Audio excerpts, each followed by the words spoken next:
to recess. When he announced the 11 p.m. Recess, 40 minutes recess rather, to resume at 11 p.m., we had people who had said, look, maybe we should resume tomorrow, but he's determined to continue. But let me also tell you that today is the busiest day since the Collation Center resumed on Saturday. Since Sunday evening rather, we had one day, one state taking on Saturday, on Sunday evening rather. We had about 13 states taking on Monday evening, and today alone we've had 18 states and the FCT results being announced here at the Collation Center. We've had several comments coming in today as well, several reactions. Just earlier, we had the chairman of the Inter-Party Advisory Council, Yabagi Sani, speaking here.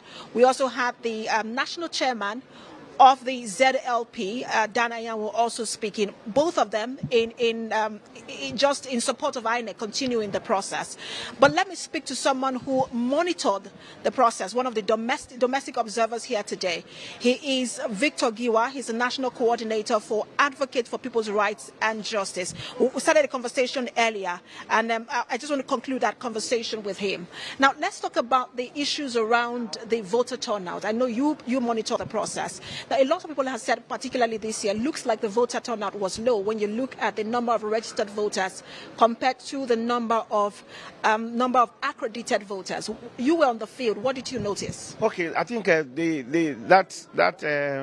perception is wrong, because this particular election has experienced a huge turnout, and of course the issue of accredited voters is a function of the beavers, and you could see a lot of it got to a point where some voters in, like what the INEC chairman called community conspiracy, that is conspiracy between the voters and the INEC staff, they agreed to say, okay, let us do away with the beavers, because a lot of them have experienced the fact that the beavers takes quite some time for he to get them accredited so that they can vote. So majorly, did you observe a situation where that happened, where the community were the ones who said, let us do away with the beavers and just vote? Okay, I actually observed in the FCT and actually in Amak, which is the center of the town. Now, but the point is that I didn't observe that, but I'm making reference to what the INEC chairman said about where in one of the states it was said that the reason why they had as much as 17 units cancelled is because of not the bypassing of the beavers. And the chairman said that when one of the party agents asked what happened, the chairman explained that there are some cases where voters and ad hoc staff will agree in the community consent to say, look, maybe in a particular polling unit, they will just say, do you know what? We want all these guys to get to vote, to cast their vote. If this beavers is the problem, let's bypass it. Now, in those places I observed, of course, I noticed where beavers was the major challenge. Now, it was not just that the beaver is faulty, but because of the pressure of persons. Of course, you understood the fact that a lot of INEC staff came late to the polling unit, and of course, they came in amidst a huge amount of people waiting for them. So there was pressure on the ad hoc staff, and there was pressure in the use of beavers, and of course, that led to a lot of glitches in the usage of the beaver. So that's exactly what is the cause for the number of accredited. You will see a case where you have 1 million, 2 million, 2-point-something million registered voters, and you will now see a case of 300 accredited voters. It is majorly because of the function of the beavers. That is what has led to that level, those low turnout, low accredited voters, not because they were low people who came to the polling unit to cast their votes. So basically, there were more people that was captured by the beavers. There were less people that were captured by the beavers. So I was saying that there were more people at the polling unit, and less that were captured by the beavers. And election is timed 8:30 to 2:30, except in cases where the ad hoc staff came into the polling unit very late, there will be an extension. But if there is no extension, if the ad hoc staff come to the polling unit as at when the election is supposed to start by 8:30 and 2:30. And so anybody who is not within the queue as at 2:30, you cannot vote. So that is one of the reasons that led to the low voters captured by the beavers. Hopefully, INEC addresses this in the coming elections, but there are a lot of issues coming up, and we'll continue to have this conversation with those who monitor the election. Thank you so much for talking to us, Victor Giwa, National Coordinator, Advocates for People's Rights and Justice. Thank you. So we will, like I said earlier, we want to continue to have this conversation with people who monitor the election. We're speaking to another domestic observer of this particular election just to get her views as to how this process played out, the quality of the process, and what INEC can do more to improve on the process. Please join us. So we're speaking with, please tell us your name. Faith Mwadishi, the Executive Director, Center for Transparency Advocacy. Thank you so much for joining us. Now, I want to ask you, because one of the things I have also noticed as INEC collation officers continue to reel out the figures is the voided votes, the number of rejected votes. What does that tell you about the voter education in this particular election? What it shows and has always shown at every election is that we need to do more on voter education, especially the political parties. They need to tell the electorate how to vote, where to vote, so that they don't get their votes voided. And also on election day, the presiding officer should be able to tell voters how to fold the ballot paper, because most of those voided votes come from folding the ballot paper. The fact that the ink also overlaps into other areas. So that's what we need to really do. It shows that we have not really done so much on voter education, especially on how to thumbprint the ballot paper. And I know that we're still in the euphoria of this particular election. We're not done. But we have, again, people always say that INEC has 4 years to prepare for the next election. What should INEC begin to do now in terms of voter education? INEC should collaborate very well with the National Orientation Agency. I think we should actually call it the National Orientation Agency.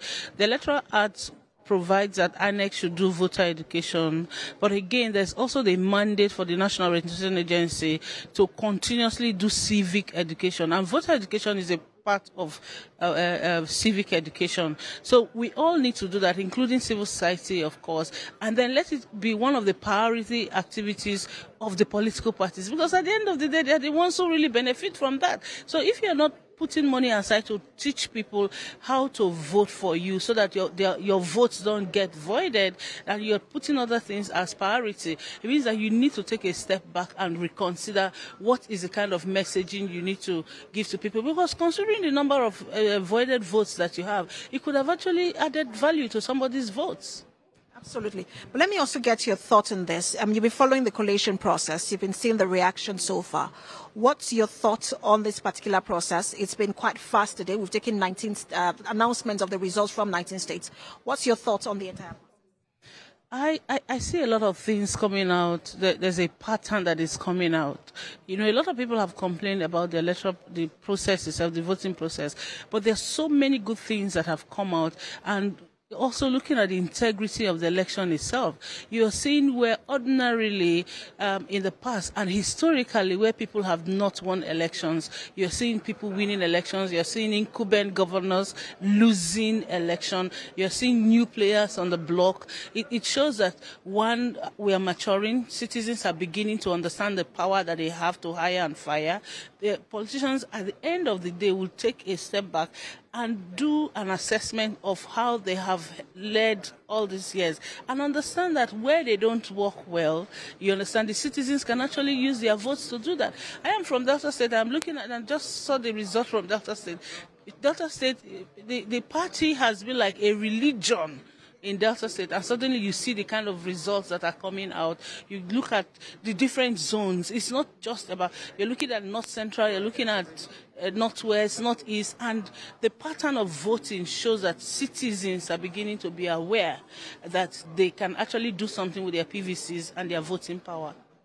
Thank you so much for speaking to us. We know that the collation will commence in a few minutes, so we'll allow you to have some rest before collation begins. So, Esther, I mean, you've heard from domestic observers as to how the process played out. They speak to the integrity of the process. They also speak to the voter turnout and why voter education should start now ahead next election, even though we're still basking in the euphoria of this particular election. Esther. All right, Precious Amayo, live for us from Abuja. Thanks a lot for the updates there.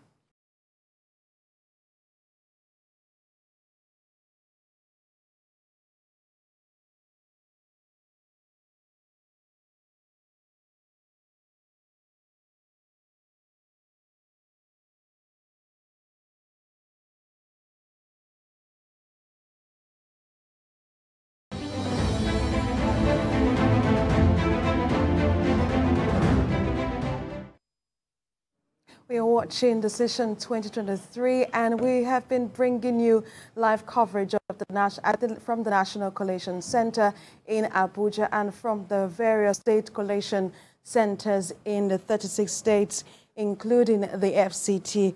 I want to say thank you so much for staying with us. I still have with me in the studio Larry Suraj, is the chairman, header, resource. Thank you so much for staying through with us. My pleasure. And thank you so much for honoring our invitation. And I also have Ola Daniels, a legal practitioner, to help us better understand the dynamics in this election, because there have been a lot of permutation as to what numbers would give a particular person the seat of the presidency. But just before we go into all the permutations, and because today we all became mathematicians calculating 25% of each state, including the FCT, or does it include the FCT and stuff. But before we get to that conversation, I'd like us to take a look at the numbers that we've seen from 32 states now, including the FCT. So we have 4 states to go from the National Collation Center.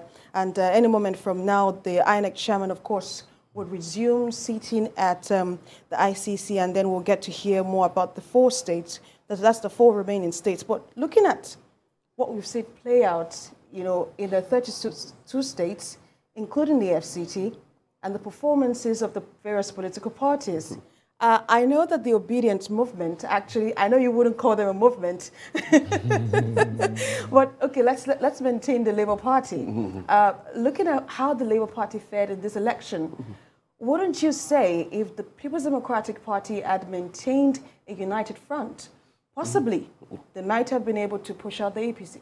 Oh, yeah, there's no doubting that fact. Yeah, so, well, because there are quite a number of things that actually changed. Unfortunately, I am not too sure if that would have been really the case, because, I mean, being frank and really direct to the point, it is not only just that it is the ethnic system that worked in this election. There's also the religious angle to it. So there's a religious angle that some of the Christian pastors went all out to say, you have to vote for the only Christian candidates that you have on the ballot box. So quite a number of people were actually voting along the religious line. Still maintaining a united front with PDP, except that maybe Obi would have been the presidential candidate. But if it was to repeat what happened in 2019 with Obi as the deputy or the vice president to Atiku, it might then really not have been easy for there to have been that religious. It is not impossible to the extent that APC presented a Muslim ticket. So that also might have created some measure of a campaign opportunity and mobilization around the religious ethnic. But the kind of gravitation of the young people towards the campaign at this period in time is such that it's not impossible. You have some increased number of participation and voters, but it might not have been as really holistic as we have it. And like I said earlier, there's no doubt in the fact that we've gone really, really far from our past with the election of this 2023. You can see the result, like you're saying, the 23 already, the 32 that we've seen that is coming out. You can see the kind of upset that you're witnessing. Except you want to be hypocritical or deceitful. You can't really have, it is not just about Lagos and Katsina. Look at what happened in Kaduna. You have an APC governor. And look at PDP actually winning with the result that we saw with Atiku winning in Kaduna. Look at the APC governor in Kano. Look at the result with Kokonzo and the margin, that you have between NNPP and APC and the rest. So you can see the upsets that are over. Look at, you have the same thing in Yobe. You have APC governor. Look, PDP won in Yobe. I mean, these are the usual thing that you would have actually witnessed in the past. Even as close as 2019, where it would have been closely a situation of the ruling party winning in most of the elections. I mean, you don't want to talk about 1999, 2003, 2007, when the results are even written before election itself. So, we've made significant progress, and we must be able to continuously spell this out, ram it in for people to appreciate it. We can't pretend as if we're not coming from somewhere. No, we were not coming from a perfect election like you have in the Western and developed world to where we are. No, we were coming almost from ground zero.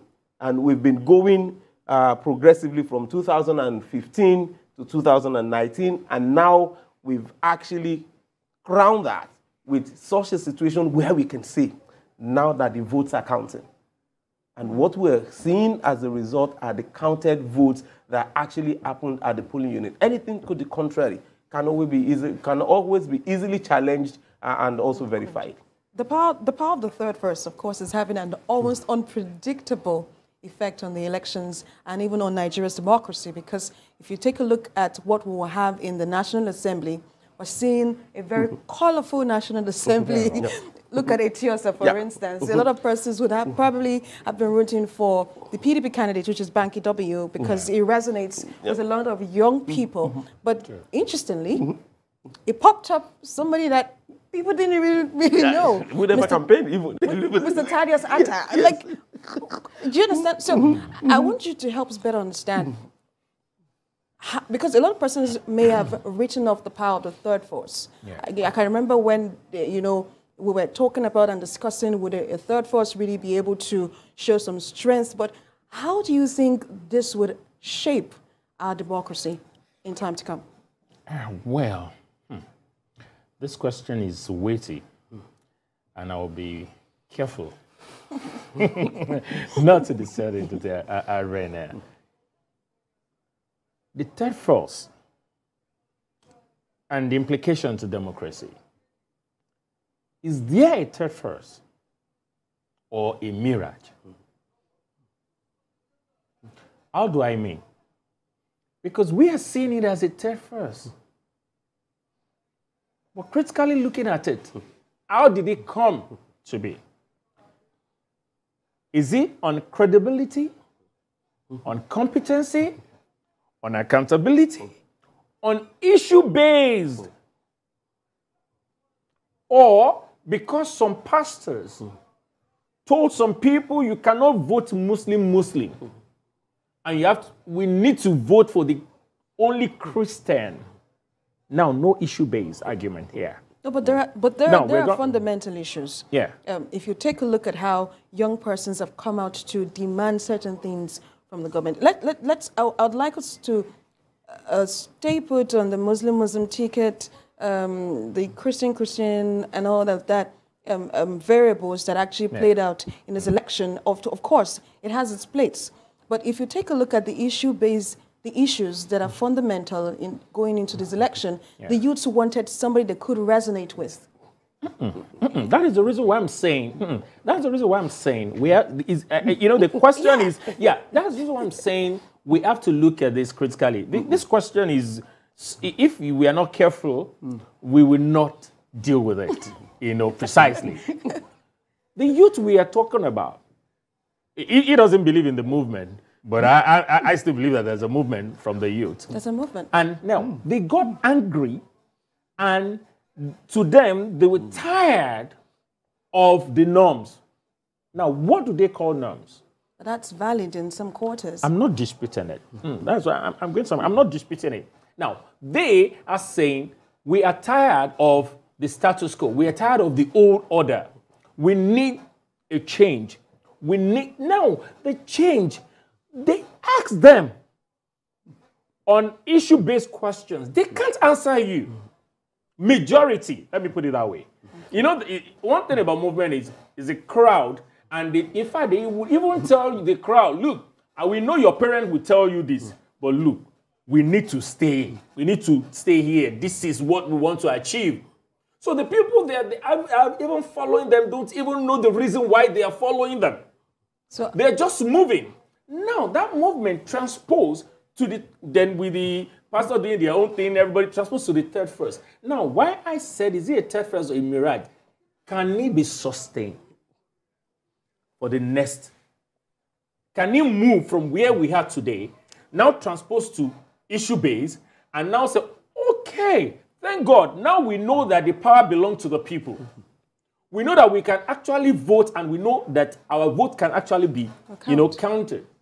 Now, let us move from where we are today. That is why I always say that I hope that this will not just be a one-off thing. Because why I'm still skeptical about this election also is the number. The number, that's the voting population now. No, thank the you. People that actually came out on election day. Is really low. Even coupled with the new, the new wave voters and all that, the number is low. So that is the reason why I'm saying, yes, I agree that yes, there's progress as to the structure, to the system and all that, there's progress. But to us as the people, because if we are not doing 25 million in 2023, and in 2019, we did close to 30 million, then what has happened? Can we say there's progress in our numbers? Yes. The third phase, well, it has done a lot in our political system. As in, one thing it has really done is to tell people that, look, the power belongs to the people. We can actually achieve this if we put our mind here. Then, the one I need us to jettison is those things that are attached, the bandwagons that are attached to it, like the ethnics, the religion, the whatever. So we look at issue-based argument, and okay, this is what we want. And not just that, okay, people have told you, they have their own personal agenda, they have their own motive, but because they need to lure you to get you to their camp. So they will tell you that this is what they need. We need a new government, we need a new order, we need things to change, we need to progress. These people, we are tired of these old people, they need to go. That is what they tell you, and that is what you believe. Meanwhile, by the time you get it, you see the same thing play out. Because these same people, look, let me say this. Probably if the wonderful youth had said, okay, we want to have Kingsley Moghalu, it's not been one of them. We want to have, what are those young people, the one that came out in 2019 thereabouts. Sure. We want to have, okay, our tent. Oh, Imamulen. Our tent, we want to put to this. Fine, I'm good. This man that you said you're following, we know his movement. He's one of the politicians. So now, are you sure that you're not being led in a particular way? Now we're from the third phase. I want to see that it's not business as usual in Nigerian political system. That henceforth, the game automatically changes. Now, even by the time old people get to say, oh, let us re-strategize, it would have been too late for them to beat, this new order. That is, if we are serious and we want to maintain it, we want to be committed to this new order, and want to progress from where we are today. It is not, I've been saying this, that, look, it is not about 2023. I'm not, in fact, when this whole thing, I said, I'm not bothered about 2023. I just need all of us to be involved and take whatever the time is going to take us. Be involved in fact, I was even telling them, influence all this existing party. Don't tell me you want to go and start a new party. No. Get into this old party. Is by numbers. That's democracy. So it's a game of numbers. So we will get there. We will overtake someday. It may not be one day. But by the time we are overtaking and we're playing the game to their own table, it's too late. And by that time, we're saying something different, and we're going to have a new Nigeria. And I pray to see the 31st not dying with 2023 and moving beyond this. Maybe in the next maybe 4 or 16 years, Nigeria will be, in a better place. And I also believe that the incoming administration will give us a foundation that will let us get there. Thank you. So if you take a look at what played out on Saturday into Sunday, because we understand that some places they were still voting and sorting and counting happening at polling PU levels, ward levels in various states. What group do you think made a difference? If you take a look at the numbers that we have seen so far in this election. The group. The demography, the group that made a difference. No, even though earlier he was thinking that, he was also alluding that it was the youth that was actually moving, but it's obvious that when we look at the total number, it has really not shown any sort of a huge paradigm shift from what has been the numbers before now. So it is still telling you that we really don't have, like I said, any movement. We have seen a campaign. We have seen some level of participation, which we continue to sometimes just want to convince ourselves that what we assumed was going to happen was really what was happening. And I made that abundantly clear from what we've seen during the election, the people that we saw on the queue, the final outcome of the vote, we really didn't see what we expected. We really weren't seeing these young people leading at the voting center. We really didn't see the number that would have increased the tally in terms of the total number of people that voted in the election. Even when you look at the result that were coming out from the Southeast, you can see how really pathetic the number of the votes are very small. Even though you have few numbers of registered voters coming from that part, but you can still see that the number of people that went out were still far cry from the expectation. And you were having like 20-25% of the registered voters. That is not when you're talking about movement. And I couldn't help but just laugh when we relate some of these, pocket of things. And like, for me, it is nothing really more than a flash. It becomes even an agreement when you can see sustained involvement in the process post the election. This is just the test to know exactly what we're talking about. This is supposed to be something that when you're talking about a movement, it would not be restricted to just some parts of the country and you want to take control of the whole country. That is not how movement works. There are processes that will start evolving over time, that you have to start building and you start connecting. It is not something that you would be exclusively limited to a certain part of the whole that is not capable of making the necessary and required change.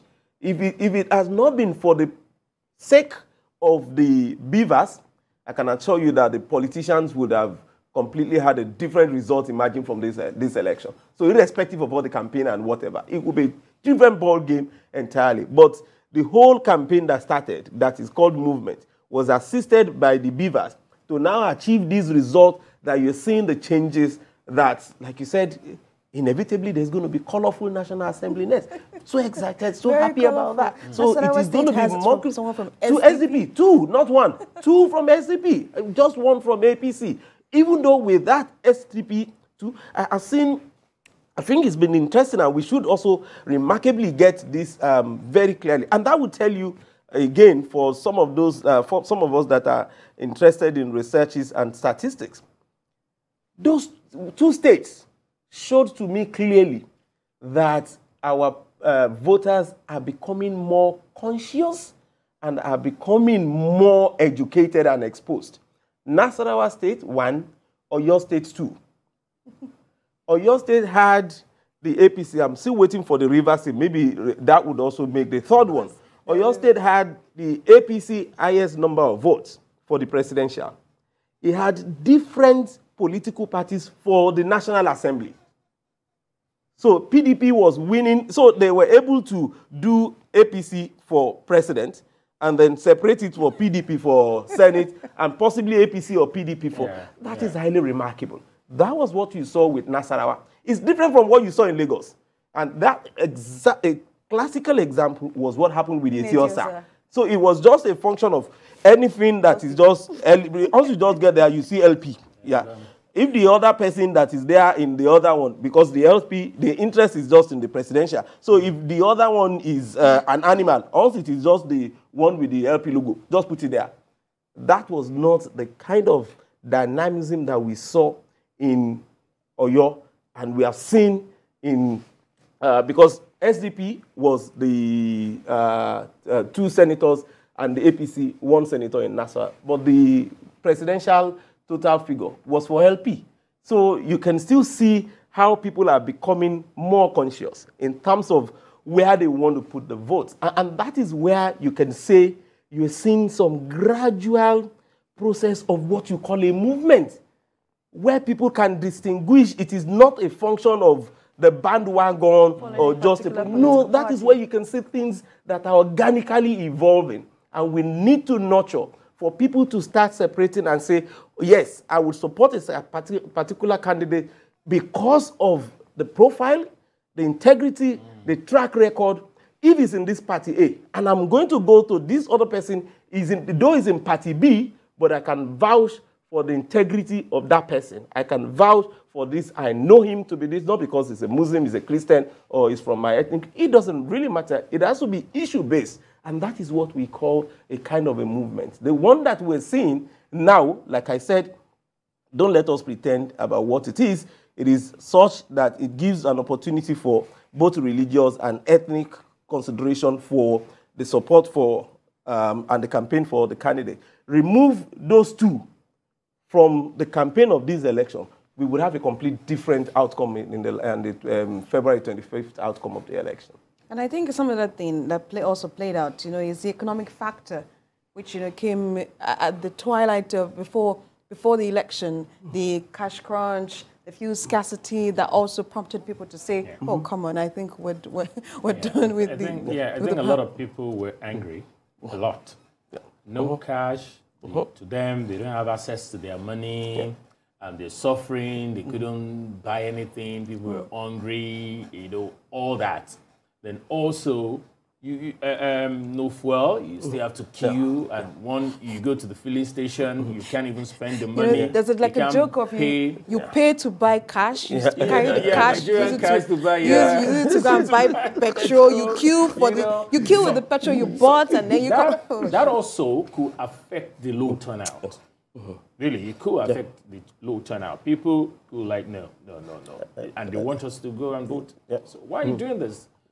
If you want to get at your people, politicians, but not to us. But the truth is, except we're going to deceive ourselves, this policy was political. Wrong timing.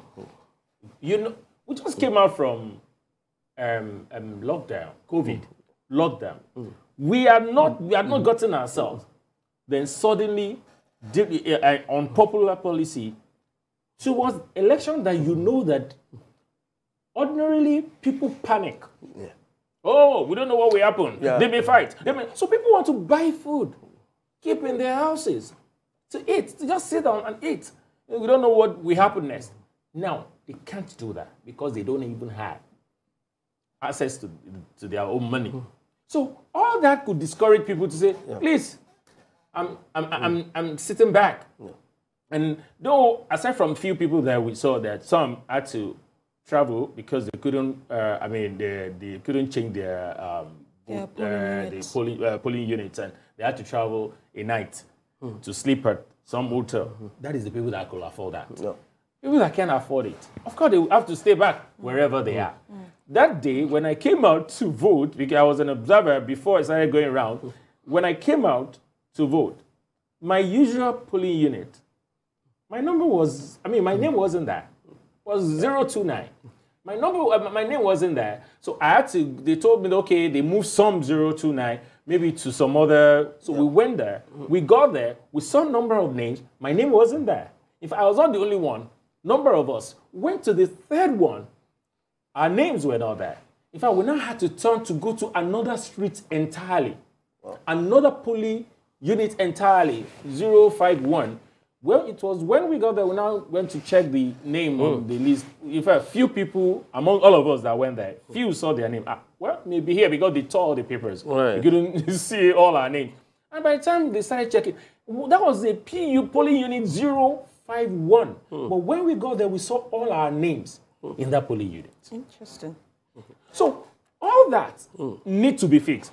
Okay, if let's say okay, assuming without conceding that you have more registered voters for that area, why don't you leave the old ones in that particular unit? Then the other one, the new registered one, move them to another. So when it's easier for them to say, okay, maybe their polling unit, they are newly registered, but your polling unit is now at 051. Not moving the 021. They went all the way. They were checking different polling units before we got to that place. I saw that. And some persons could have been discouraged. Thank you. I saw that. No. We had few people at the second polling unit. They said they were not going anywhere. Yeah, absolutely. They left. I saw that as well. So we had all that. INEC didn't really do well with the communication of the delimitation. I mean, yeah, it is valid because otherwise, leaving some polling units with about 5,000, 3,000 registered voters might actually stretch, the voting time and becomes difficult to close at the appointed closing time. So they have to then move them away from some of the polling units. But there was really no sufficient communication to people. Yes, there was a whole thing about people checking on the phone. But how many people are able to use the internet or having internet-enabled phone or even the internet working on that? Mine was still saying 029. Oh, can you imagine but that? I traveled to. Can you imagine I was just determined I was going to be, and again, I was wearing my jacket. Okay, I will go around and see what is happening. So. And another thing, let's just sustain this conversation about INEC and how well they prepared for this election. Well, a lot of persons have commended beavers, the use of beavers for this election, and as to the fact that it has been able to curb election rigging to some extent. But if you take a look at voter education, which is what is responsible for a large or low turnout of voters in election, and then you still see that on election day when they are sorting and counting, there are still some invalid votes. People voting, out of the line and all that stuff. But do you think INEC actually did a lot of education for this election? Well, let us not make the mistake of just holding INEC responsible for that. Those that equally share the same amount of responsibility in terms of the education and sensitization are also the political parties. So they have a duty also to educate not only their supporters, but the citizens generally. It is not only just when you campaign that vote for me. You need to tell them how do they vote for you. And so the whole essence of educating the citizens. I mean, we have about 200 and something million Nigerians here. INEC is not able to reach every one of them. So the political party also will share in terms of that failure. So did INEC do very well? The answer would be no. Can they do better? The answer is yes. Are they the only one with that responsibility? The answer is also no. So for us, media, political parties, civil society, we also have that duty to educate the people on how the votes would have to be cast in a valid way, not the ones that will be voided. I mean, because it is not just what you see alone on TV, you hear on radio. There are other means of communication that you can reach out to. When you look at the void votes, it's really concerning with the number that comes out when you're listening to the scoop reeling out the figures. I mean, they're just not small numbers. When you're having 30,000, 20,000 of void votes, those are very serious concerns that people should take away from. But because many of the political parties and also stakeholders were more interested in who wins and who is losing, rather than looking at, because the figure, in some places you will be surprised that some of the candidates only need the voided votes to actually make them win or to make them tie. And you can't determine who were they actually voting for. But it means that it's important for you to actually be able to ensure that those education and sensitization, you're not doing it just for the people, you're doing it for yourself, because if they get it right, then your tally also will increase. I will ask, what is the duty of the orientation agencies? The National Orientation Agency, yeah, you're right, but unfortunately the government has not really, I mean, I know the agency very well. I mean, we've worked with them.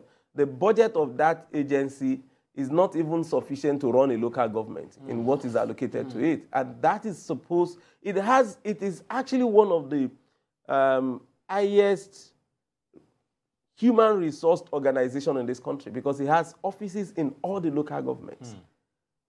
Unfortunately, they don't even have the funding to run any of those offices. They ended up at the mercies of either the local government official or another thing, because I'm looking at the voter education now. Now, election has come and gone. I mean, we're collating, and maybe by next week, I mean, like that, and it's gone. Then the next thing, you don't hear anything about INEC. Yeah. Aside maybe in court. Yeah. Or if there's a by-election. And the election. And what we are saying is this should be a continuous thing. You need to, okay, I'll tell you something that happened at 2 different centers that I observed. There are 3 INEC officials. One was with the beavers. The other one was checking the names on the paper, people, voter register. And the third person, handling the ballot papers, the papers, stamping and all that. Then she gave it to you then. Now, she will stand up and tell people how to cast their vote and explain how to thumbprint. And she was the one doing that. Right. Now, when she's done, she will go back to her seat. Now, people are on queue. They want to vote. She'll go back to her seat, and somebody will get there. She just announced. Another person will get there, and the person doesn't know how to do it. Yeah. Now, she will now have to stand up, teach the person how to cast the vote. Now, take the papers to the boxes with this person and drop the papers. In fact, number of old people, you know, we had that in that situation. So now, for how long are we going to, I mean, all the people that are on the queue to vote, how are we going to do that? So there are 3, meaning that they should start. Yeah. Because on that, they should have probably add an extra person, one other person that will be doing all that, and leave the other madam to concentrate on her own job. So you can say that 1, they should start. 2, the education and people, we have a lot of elite. In fact, you see people that you don't, they are not even old people. So you think an average person, you should know what to do. But they don't know. So there's a lot to be done with this voters' educations and all that, so that people will even understand. And because that's it. I saw, like you said, somebody will go, oh, president, just thumbprint the president and drop every other thing. Blank. No National Assembly, Senate. It wasn't bothered. We had lots of them that did that. And that's how, I mean, the result that, you know, returned some people or gave some people the Senate, and meanwhile they won. That part, because they were not voting for those other ones. In fact, there's another one, because it was just Labour and it was just the presidency. He voted Labour on president, and the other paper, he thumbprint several boxes. And I'm wondering that what is happening. So you see also, so there's serious education, like you said, on this. Another thing, you know, that you know, very interesting conversation that I think a lot of us should be talking about is how did the women fare in this election? If you take a look at the number of women that we had on the ballot paper in the first place, we had just 1 female presidential candidate, and we had just about 18 or 20 something or thereabout persons wanting to represent Nigerians in the Senate and also in the House of Representatives. But how did they fare in this election? Well, because if you take a look at, you know, how the conversations have been going, you know, how we want women to participate in the election, how they can actually, you know, create desired change that we want to see. How did they fare? For me, first, I always, salute the women that I see in such a gathering when it comes to politics, like the particularly contestants or people that are really involved, women that are really involved. I give it to them, and aside that, men need to find a way, probably the different political parties maybe need to look at their constitutions to include more of women in the activities, whether as a contestant or as different offices in the political parties. But most times you see that behind them, the men take over most of the offices. The men are the one, and to them, maybe, I don't know whether they still believe that women belong to the kitchen. So then the women also, whether they are timid or sometimes, don't forget, some women, probably they don't get the support of their husband, or they don't get the support of the family to go ahead, because some of the, probably the husband, they are scared. Politics is a dirty game. Please, I need my wife in peace and all that. So you don't get that support, because we need to weigh it, both sides. We cannot just say the men are denying the women from coming forward, but the truth is, are the women coming forward? And when so we need to balance it. So the women need to come forward. They're not going to force them. They need to come forward. Then when they are now denied, or because what we hear, maybe one woman will come and the next thing is advocating for women involvement in politics, and she's doing that. And the other women are not even, they don't even care. But if you take a look at, the women contestants, that's the candidates we've had in some states. For instance, the one we have in Kogi, and Lagos State, those are the ones I can remember for now. And do you think male voters or voters are actually ready to vote the women that they see on the ballot? Because if you eventually emerge as a candidate from your political party, it means you have what it takes to represent that particular constituency. So do you think the male voters, though that's the voters, now let me not say the male voters, but do you think the voters are ready to elect women in these positions? Well, I think it is still very difficult for many of the voters to determine the candidate for support based on gender consideration. It is still not really resonating with many of our voters, and there's still a whole lot of work to be done. Again, I will take it to the political parties. The political parties have actually failed woefully in doing that. And if I want to really dissect the political parties with that level of failure, the loudest of them is the APC formation. Why would you say that? Yeah, because when they started, even right from 1999, and then suddenly it moved on when they also regained, they lost the fin in 2003, and they regained their control in 2007, 2011. They had, in the Southwest, they had female deputy governors. In Ekiti, in Osun, in Oyo, in Ogun, and in Lagos. Now what do you have?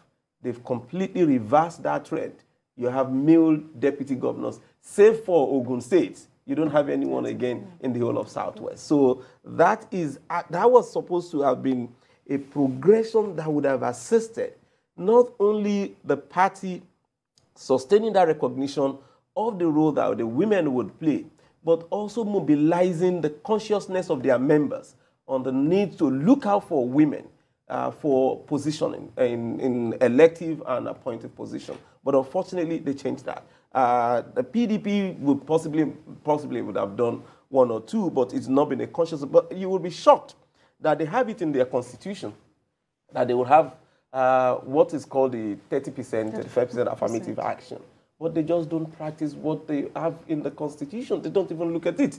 But the truth of the matter is, it is not out of place that the men will have to make a conscious, very conscious effort at ensuring that anytime we're having this content, even when the women don't come out, we need to encourage them consistently and continuously to come out and fill up some of those positions. It is not, I mean, if you look at the experience of the Natasha in Kogi and all the hurdles she had to cross between her, I mean, that is not encouraging. That is not the kind of situation that you want to expose any woman to. And that is not what any child will want the mother to go through, or the husband or the wife. Shouldn't even go Absolutely. through that process. And no man should even attempt that on any woman for that matter. I mean, politics is not a do or die affair. We should leave such mentality with people who preached it, and God has actually assisted in getting them out of power. So this is where it is important that the political terrain and landscape must be operated in such a way that it allows for women. I mean, the meeting of 3 o'clock in the night, 4 o'clock in the night can resonate with men. That is not the kind of thing that we want with women. I mean, we want the women who knows that they have children, they have husband, they need to also be part of the house. They can't be cut out for that kind of thing. So politicians, political party will have to understand this, and that makes it easier for the women folk to participate in the process. But when these are not considered, during primaries, women are not looked out for. When they do, they're looking for the children of the political godfather, the wife of the politician, or the wife of the governor. No, that is not when you actually bring in women on board. We need to bring women with competence, the ones who can actually represent the interest of women, not because they are the daughter of whoever or the wife of whoever, but it's because they have been champion and advocate of women rights issues, women participation, and the empowerment of women.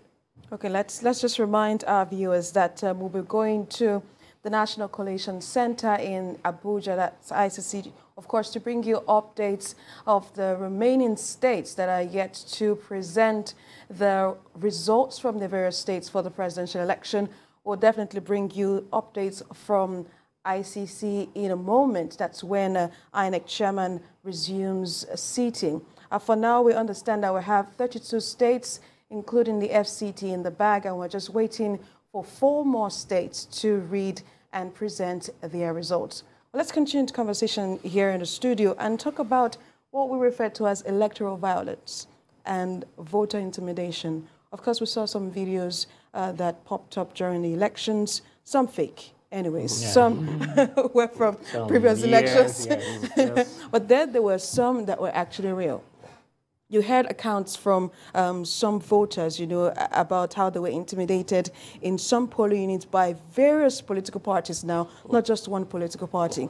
And electoral violence, not just on the voters now, but also on INEC ad hoc staff. Because I saw a video of some voters harassing, you know, a youth corps member and asking or demanding the youth corps member to do certain things, forgetting that this youth corps member is just serving the country, is serving the nation. How well do you think INEC, or should I say security agencies, or Nigeria, that's the government, can protect this exclusive, or should I say this ad hoc staff? Because it's very important that there is some sort of protection given to them. Because you heard Festus Okoye also say that some ad hoc staff pulled out, you know, from the process because of security situation. Well, first I will say this, that so far we've been having election violence in 2023. It's been very, very fair compared to the years we've had in the past. Yes, maybe a pocket of violence here and there, but not as bad as how we used to have in previous elections. Meaning that I'm still emphasizing on progress, you know, that we've had so far. Now, coming back to election violence, the law does not allow the security agencies to carry firearms at the polling unit.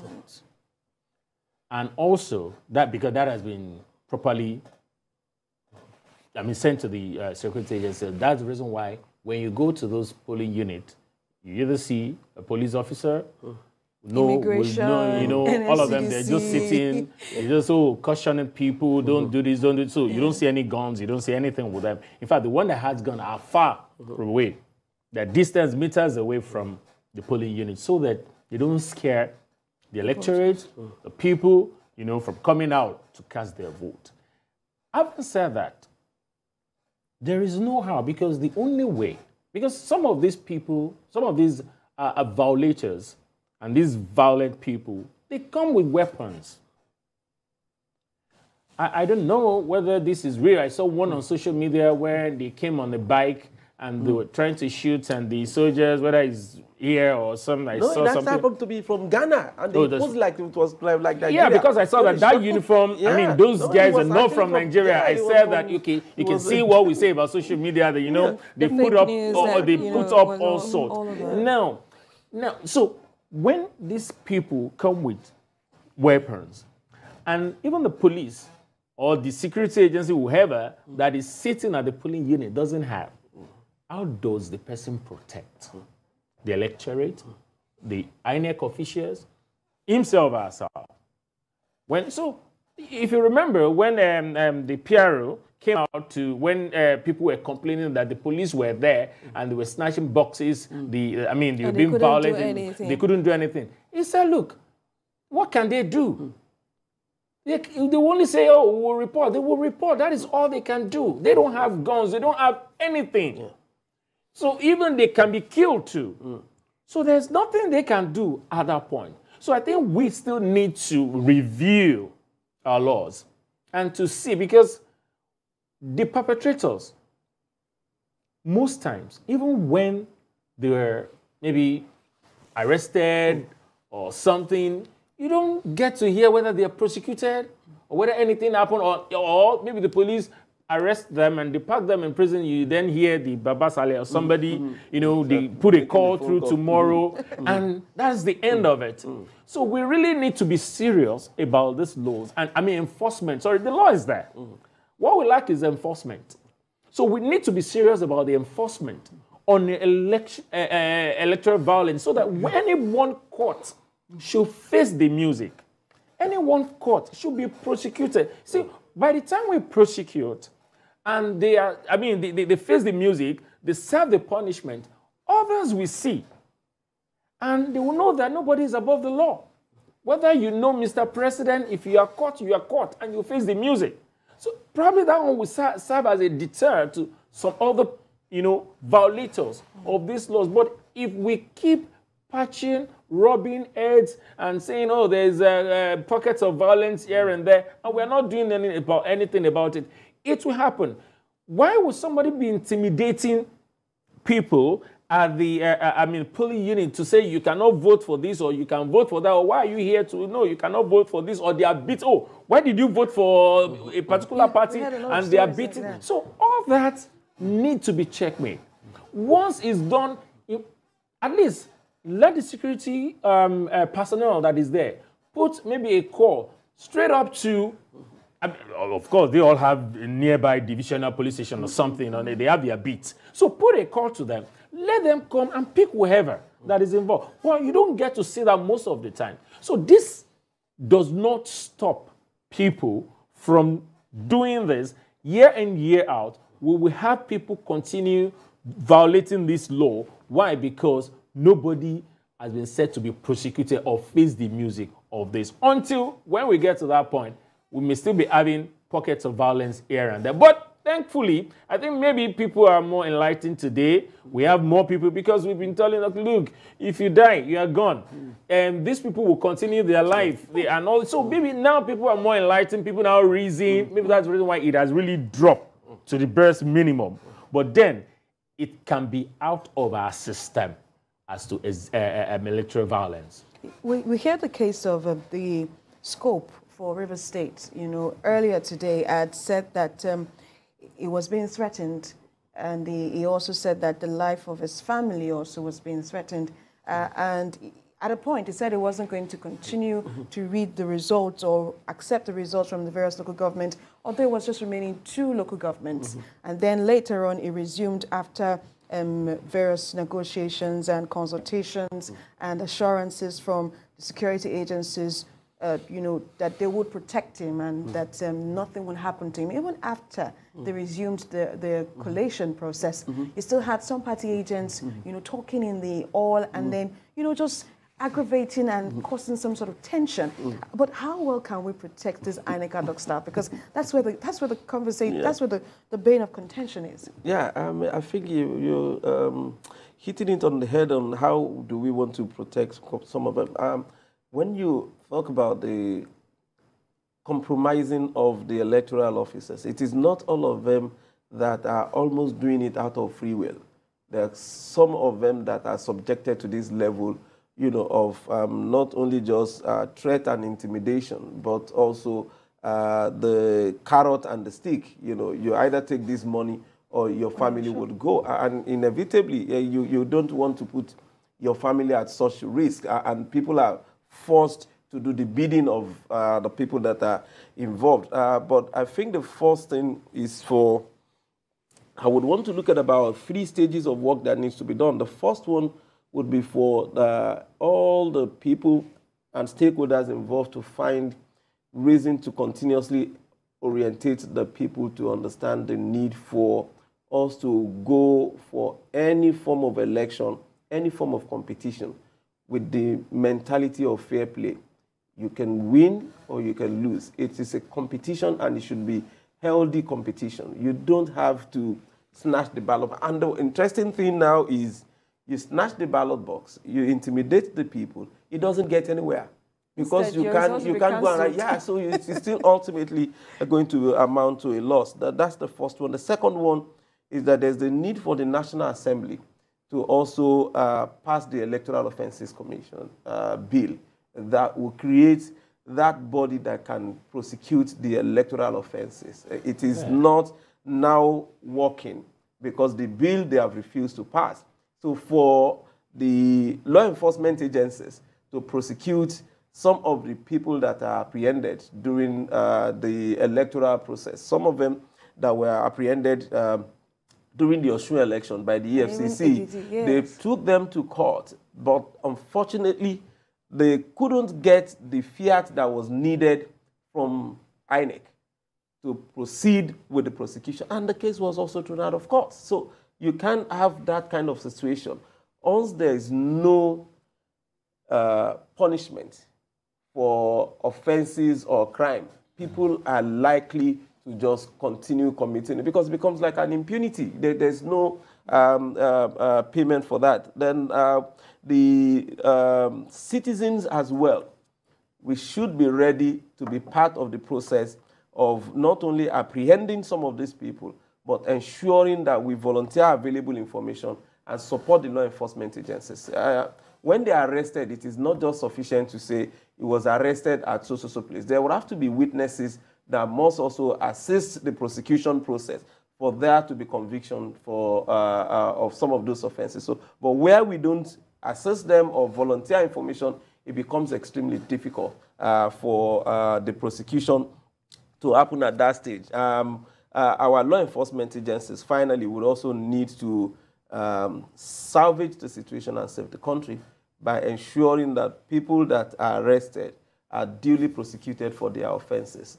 They shouldn't be compromising the cases based on the interference of the high and mighty or any other person that have the connection outside there to get people who are arrested out of the situation. So it is very critical that all the stages are put into consideration, and we ensure that we follow them as much as possible. Many of the people that are there to perpetrate the violence are many times from within the community where they carry those things out. So the people around there, if we are unable to apprehend them, we should be able to identify some of them that we can point them out to the law enforcement agencies for appropriate action. I think my last question is based on the mathematics that we have been seeing since morning about what numbers, does it take, for a person to emerge candidate. But first of all, let me read what the Constitution says. It says that a candidate for an election to the office of the president shall be deemed to have been fully elected where there being more than 2 candidates for the election. A, it has the highest number of votes cast at the election, and B, it has not less than 1/4, that's 25% of the votes cast at the election in each of at least 2/3 of all the states in the Federation and the Federal Capital Territory, Abuja. Now, this is where the question is. The Federal Capital Territory, Abuja, where a lot of persons are saying, oh, is it that Abuja has a special place or a special status, unlike the other states? So help us better understand what this actually means so that we don't keep cracking our heads and becoming lawyers overnight. All right. Thank God. Thank you. the law is not ambiguous at all. That particular section of the law is not ambiguous, except for the mischievous people. They just want to be mischievous about that law. You know, when people want to rake stuff to their side, they come up with also. Now, it says 24. Now, if you have 25% in 24 states, it was specific, or it is specific about the number in 24 states. 24 states. Then it went further to say earn FCT. It's not giving any special whatever to FCT. That is the reason why it went. If it was doing that, it would have specified. Maybe and he must have gotten so number in FCT. He did not. He said, and meaning that the person should have votes in FCT. So it doesn't have to be. He didn't say 25%. So he didn't put any percentage in FCT. It could be 10. It could be as long as the majority of you win the majority of the vote, and you have that 25 in 24 states. And yes, election was conducted in FCT. You can't say you won't have any. So there's nothing special about FCT. So despite the number of states that you eventually win, it doesn't matter. So let's say if someone has maybe like 11 states, someone wins in 11 states, or another person wins in like 9 states, another person wins in like 8 states. So it doesn't matter how many states you actually win. What actually matters is the votes, or 25% that you get in this. Yeah, what matters is the majority vote, and then the 25% in 2/3 of the 36 states. And FCT, it's a combined reading of the statement. There was no full stop and there's no comma that you can say now we are dealing with the FCT. It has said 36 states and the FCT. So what it's saying is you have 2/3 of 36. Because those ones have states, we don't call FCT states. So you could have said 2/3 of 37 states. Because Abuja is known as FCT. So that's why it says 2/3 in 36 states and FCT, Abuja. Until this election, because people are just looking for some form of excuses, crises, just create unnecessary heat. We've never had this argument about 25% in FCT separately before. It never came up in any of the conversation. So somebody must have just sat down somewhere and saw that, what is left? What is left? Okay, this is an opportunity. Let's go for this one. And and my take on that is, look, even if you are giving such interpretation, like, you know, people, like you said, everybody gives their own interpretation because they want something to decide. Then, unfortunately, it's not ambiguous on the Constitution. But if you think it is, then let the court go and interpret. Go to talk. That particular section. So there's no basis. So there's nothing INEC can do must not declare about that. I've been looking at that and say INEC must not declare. The INEC has no business with that. How? INEC has no business. If you have any issues, then go to court. Let the court interpret that particular section. That statement many times. The arrogance of ignorance in some Nigerians amazes me so many times. And because many of the interpretation statements and facts are based many times on sentiment. And that is where you see the whole disappointment with many people. They don't want to look at the objective reality of the situation. They just want the wish. So my wish is that this is the way that this must go. If the reality does not push it that way, my wish will be able to push it. If it's not pushing it, there must be crisis. We can't do things that way. I'm afraid we have to leave the conversation here. Ibrahim Shita is already in the studio, of course, ready to take on the last lap of the conversation today. Well, this is Decision 2023 on TVC News, our special coverage on the presidential and National Assembly elections. Thank you so much, Mr. Larry Suraj. Thank you so much for joining us on the program. Mr. Olayinka Oladaniels, a legal practitioner. Thank you so much, and thank you so much for making this conversation very, very interesting. And to you, to stay tuned. This is TVC News.